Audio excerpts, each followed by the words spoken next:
Recentemente, Warren Buffett, um dos mais conhecidos investidores e um dos homens mais ricos do mundo, publicou a habitual carta anual aos acionistas da Berkshire Hathaway. No mais recente episódio do podcast Money Bar, falamos sobre os principais recados deixados por Buffett e as lições que podemos retirar desta carta. Olá, o meu nome é Bárbara Barroso, sou especialista em educação financeira e finanças pessoais e sejam bem-vindos ao Money Bar. Money! Here we go!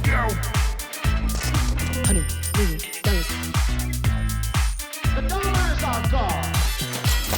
Olá, meus amigos, como é que vocês estão?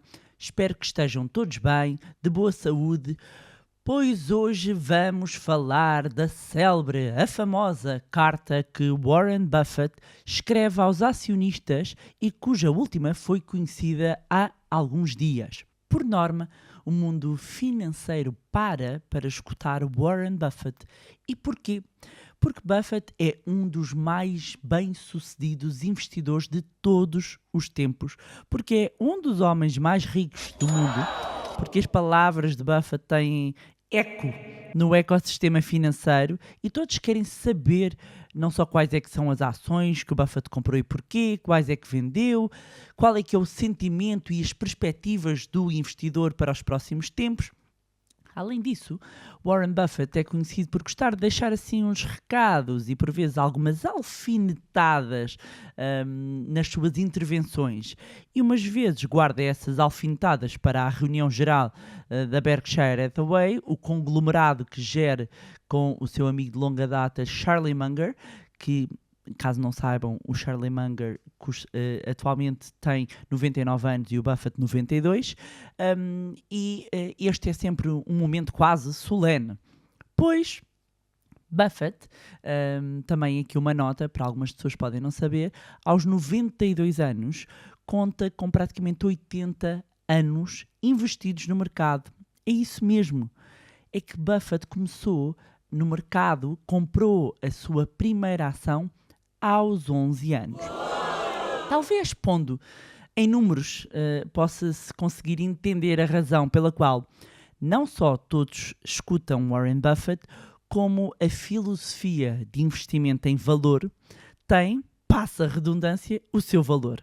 Como CEO da Berkshire Hathaway, os números revelam que desde 1965 até 2022, a Berkshire teve um ganho anual composto ou capitalizado de 19,8%, ou seja, um ganho médio de 19,8% ao ano. É quase o dobro do S&P 500, o índice que agrega as 500 maiores ações norte-americanas, que nesse mesmo período apresentou um ganho anual composto de 9,9%. Ou seja, em termos acumulados, neste período de 57 anos, a Berkshire Hathaway apresentou um ganho, e tenho de dizer isto devagar porque a percentagem é enorme, ou seja, em termos anualizados composto, 19,8% comparam com a média do mercado de 9,9%. Mas se nós fôssemos fazer aqui o ganho total, ou seja, imaginando que eu compro uma ação da Berkshire no início de 1965 e depois invisto, outra pessoa investe no S&P 500, qual é que tinha sido o ganho total? Então, 57 anos depois, o ganho que teria alguém que tivesse investido na Berkshire seria de 3.787.464%. Já se tivesse investido no S&P 500 em 1965, ou seja, o mesmo período, em termos acumulados o ganho seria de 24.708%. Ou seja, 24.000% do mercado, a média do mercado, versus mais de 3.700.000%. Ou seja, Warren Buffett bate por muitos o principal índice norte-americano. E agora talvez entendam porque toda a gente para ouvir estes dois senhores com mais de 90 anos. Então eu vou elencar aqui os principais tópicos, as principais lições e os principais recados que o Warren Buffett partilhou nesta carta anual de 144 páginas. Começando aqui pela questão do mito dos mercados eficientes. Warren Buffett menciona na carta que os mercados eficientes existem apenas nos livros. Na carta escreve, e passo a citar, é crucial entender que as ações negociam frequentemente a preços verdadeiramente estúpidos, tanto para cima como para baixo. Os mercados eficientes só existem nos livros universitários. Na verdade, as ações e obrigações cotadas são desconcertantes e o seu comportamento compreensível é apenas compreensível em retrospectiva. Fim de citação. Portanto, Warren Buffett fazer aqui uma crítica para quem defende que os mercados são eficientes. Outro ponto destacado e uma lição e um reforço de ideia que ele acaba por deixar também nesta carta é indicar que eles são business pickers, not stock pickers. O que é que ele diz? Basicamente diz que ele e o Charlie Munger não escolhem ações, escolhem negócios. Portanto, enfatiza esse ponto e diz na carta que eles investem em ações cotadas com base nas expectativas de longo prazo acerca da performance dos seus negócios e não olham para as ações como veículos de compras e vendas rápidas. E este é um ponto essencial e fechando aqui, obviamente, os parênteses em termos de citação que eu estava a indicar e agora fazendo uma observação, isto é muito relevante porque muitas vezes há este olhar para as ações quase como gambling, quase como jogar, como aposta. E o facto de ele fazer esta menção de que eles escolhem negócios e não ações demonstram exatamente toda a filosofia por trás, inclusivamente, do investimento em valor, que olha para os negócios, que adota um conjunto de filtros e de critérios para a seleção de bons negócios. E é isso que ele e o Charlie Munger têm procurado fazer através da Berkshire e que os números deixam à vista os bons resultados que podem ter exatamente quando são escolhidas boas empresas. Isto não pondo de parte os erros, porque ele também menciona muito isso na carta. Aliás, é um ponto sempre muito frequente, inclusivamente de Warren Buffett e também de outros grandes investidores, é reconhecer os erros. Reconhecer que mesmo quem consegue bater o mercado por vezes e vezes sem conta, em quase o dobro, consegue superar os retornos, erra. E ao longo da sua vida houve más escolhas, houve erros e o importante é admiti-los, corrigir e continuar o caminho. Isto leva a outro ponto que é destacado por Buffett na carta, que é o facto de existirem poucos bons negócios. Ele fala sobre a raridade de se encontrar bons negócios, quando destaca que a Berkshire poderia escolher apenas uma dúzia de bons negócios nas suas operações ao longo deste tempo todo e que daria uma boa escolha a cada 5 anos. Colocando aqui a citação, partilhando aqui a citação, ele diz: os nossos resultados satisfatórios são o resultado de cerca de uma dúzia de decisões verdadeiramente boas. Significa isto uma a cada 5 anos e de uma vantagem muitas vezes esquecida que favorece os investidores de longo prazo como a Berkshire, ou seja, que acabam por ser poucas as empresas responsáveis por grandes resultados. Depois, ele na carta tem uma parte onde fala do secret sauce e poderia ser o molho secreto ou a receita secreta, e ele aqui refere-se ao quê? Refere-se ao efeito também aqui de capitalização e aos ganhos com os dividendos. Ele fala sobre a enorme receita de dividendos que a Berkshire Hathaway obteve com apenas 2 empresas, a Coca-Cola e a American Express. Diz ele que em agosto de 1994 a Berkshire comprou cerca de 400 milhões de ações da Coca-Cola realizou uma compra e o custo total foi de 1,3 mil milhões de dólares, que nessa altura era uma quantia significativa para a empresa. E o dividendo que recebemos da Coca-Cola em 1994, foi de 75 milhões de dólares. Ora, em 2022, esse ganho de dividendos tinha aumentado para 704 milhões de dólares, ou seja, de 75 milhões iniciais, foram em 2022 704 milhões de dólares. O crescimento, diz ele, ocorreu todos os anos, tão certo como os aniversários. E a única coisa que eu e o Charlie tínhamos de fazer, diz ele, era levantar os cheques dos dividendos trimestrais da Coca-Cola e que eles esperam que continuem a crescer esses cheques. Ora, ele também na carta menciona o caso da American Express, que é exatamente semelhante, ou seja, o custo de investimento que eles tiveram foi também de 1,3 mil milhões de dólares e os dividendos anuais recebidos deste investimento cresceram de 41 para 302 milhões de dólares.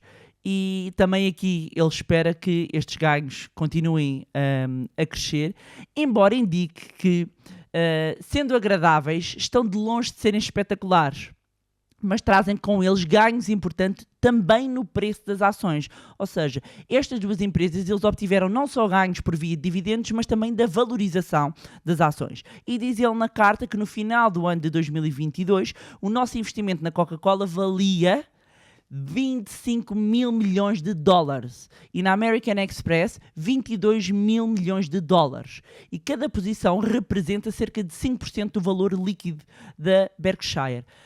Fim de citação. Reparem bem aqui.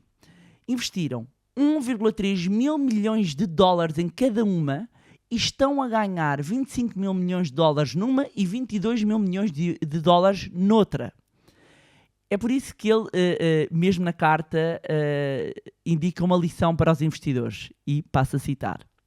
As ervas daninhas definham, mas as flores florescem.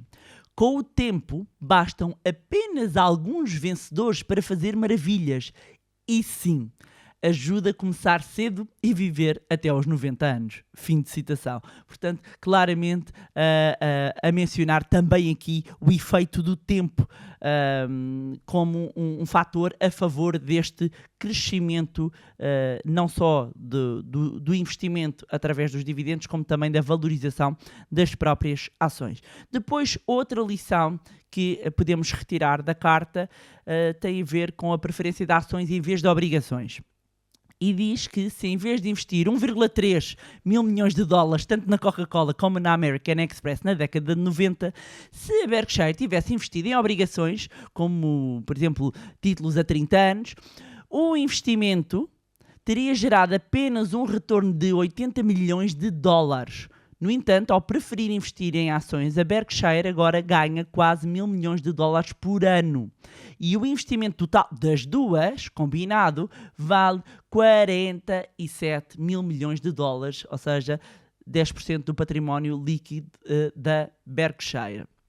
Outro alerta que ele deixa é com o facto dos resultados trimestrais poderem ser enganosos. O que é que ele quer dizer com isto? Ele aponta que os resultados trimestre a trimestre da Berkshire nas manchetes, dos jornais, nos mídias, podem ser ele diz, são extremamente enganosos e podem desinformar os investidores. Porque eles acabam por estar a olhar para um curto espaço de tempo. E aproveitando para indicar aqui que a Berkshire Hathaway registrou um resultado líquido de 18,16 mil milhões de dólares no quarto trimestre de 2022, o que representa uma queda de 53% na comparação com o igual período do ano anterior. Outra lição e outro ponto muito mencionado na sua carta tem a ver com o programa de recompra de ações próprias.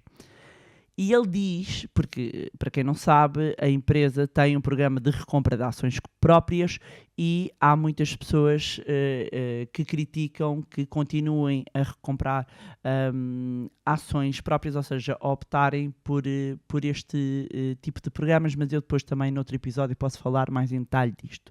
Mas ele diz na carta que as recompras são boas quando feitas a preços que agregam valor.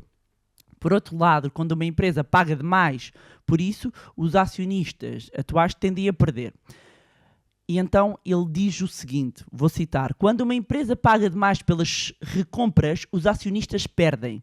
Nesses períodos, os ganhos fluem apenas para os acionistas que vendem as ações e para o amistoso, mas dispendioso, banqueiro que recomendou as compras.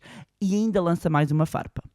Vou citar agora: quando nos dizem que todas as recompras são prejudiciais para os acionistas ou para o país, ou particularmente benéficas para os CEOs, estamos a ouvir alguém economicamente iliterado ou um demagogo com língua de prata. Personagens que não são mutuamente exclusivas. Portanto, fim de citação. Warren Buffett aqui a ser também ele crítico de quem o critica relativamente à recompra de ações próprias. Outra lição que Warren Buffett passa nesta carta tem a ver, e menciona por várias vezes, e aliás os números que eu mencionei no início demonstram exatamente isto, que é o efeito de capitalização é a chave do sucesso. O efeito de capitalização, estamos a falar aqui do efeito dos juros compostos. E na carta Buffett aponta que a jornada da Berkshire cresceu mais rápido, sobretudo depois de 1967, e para esta ascensão quase astronómica, ele aponta essencialmente 4 razões. O investimento contínuo por parte dos investidores, ou o efeito de capitalização, sei, o efeito de juro composto ao longo do tempo, ter o tempo aqui a funcionar a favor, evitar grandes erros e aqui o vento norte-americano. Isto leva-nos à próxima lição que Warren Buffett procura passar também nesta carta, que é recorrente: nunca aposte contra a América. Ele já tinha passado esta mensagem, voltou a repeti-la nesta carta, indicando nunca aposte contra a América. Diz Warren Buffett, passo a citar: eu tenho investido ao longo de 80 anos, mais de 1/3 da vida do nosso país. Apesar da propensão, quase entusiasmo, dos nossos cidadãos à autocrítica e à dúvida, ainda não vi um momento em que fizesse sentido fazer uma aposta de longo prazo contra a América. E duvido muito que qualquer leitor desta carta tenha uma experiência diferente no futuro. Fim de citação, diz Warren Buffett na carta. Outro ponto também mencionado na carta tem a ver com o facto da alavancagem ser perigosa.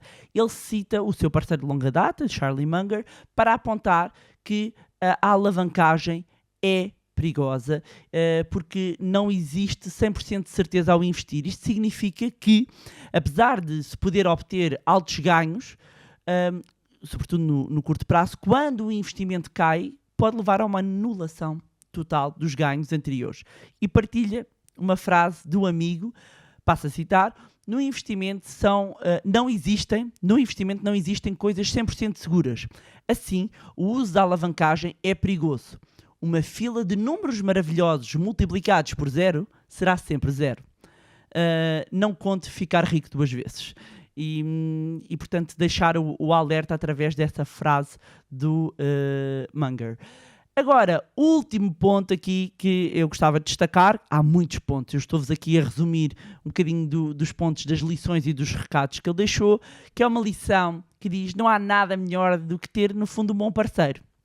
E ele indica na carta que tanto ele como o Munger pensam de forma semelhante, e destaca um conjunto de frases e alguns pensamentos de Charlie Munger que ele concorda. Eu só selecionei algumas frases, são várias. Uma é que o mundo está repleto de jogadores e eles nunca terão tão bons resultados como um investidor paciente. Portanto, aqui um apelo à paciência do investidor. Depois, outra frase indicada é: se não vê o mundo da forma como ele é como avaliar uma coisa com uma lente distorcida. Uma frase também muito interessante. Outra frase que é: escreva o obituário que deseja e depois comporte-se de acordo com ele. Destaca ainda mais 2 frases. Uma é que se não se importa se é racional ou não, não vai fazer nada quanto a isso. Vai continuar irracional e conseguir resultados péssimos. E por fim, a frase que destaquei, porque volta a indicar que há mais: a paciência pode ser aprendida. Ter a capacidade de nos concentrarmos numa muito tempo é uma vantagem. Aqui eu ia dizer, mas há mais duas. Vou destacar mais estas também. Estava aqui a ver, vou destacar mais estas. Uma é que Warren e eu, porque isto são frases do Charlie Munger, Warren e eu não nos preocupamos com a espuma do mercado. Procuramos bons investimentos a longo prazo e, teimosamente, mantemos-los em carteira muito tempo. A outra frase é: tem que continuar a aprender se quer ser um grande investidor. Quando o mundo muda, tem que mudar. Há muito mais frases nesta carta e eu vou deixar também o link na descrição para quem quer ler as 144 páginas com vários insights. Mas além destas frases de Munger e de Buffett, eu aproveito o tema do episódio e adiciono aqui também uma frase que acho que faz sentido e vai ao encontro dos pensamentos.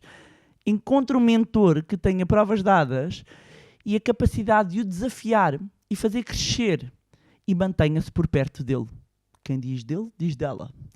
E pronto, era isto. Tinha para vos trazer mais um magnífico episódio do podcast Money Bar. Dizer-vos que continuamos aí a preparar novidades, portanto não se esqueçam de subscrever a newsletter do Money Lab. Já sabem também que podem continuar a acompanhar-nos nas redes sociais, Facebook, Instagram, LinkedIn, juntarem-se ao nosso grupo no Telegram. Todos estes links vão encontrar na descrição deste vídeo. Mais uma vez, não se esqueçam de subscrever o podcast através da plataforma que estiveram a ouvir e se gostaram do conteúdo e acham que vai ser útil a outras pessoas, partilhem. Quanto a nós, encontramos no próximo Money Bar. Money! Here we go!